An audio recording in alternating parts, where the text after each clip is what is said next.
Doon sa sistema, sir, doon sa breeding mo ngayon, usi ano yung ginagamit mo? May gamot ba or Bali, kinukondisyon ko muna yung breeder.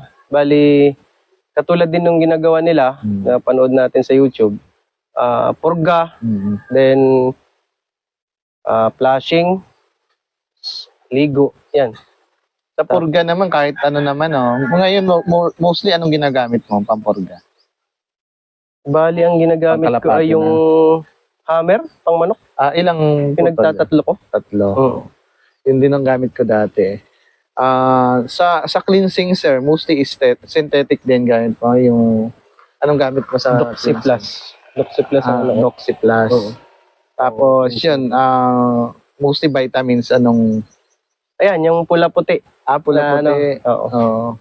Tapos binibigyan ko din ng victory pills. Ay, yung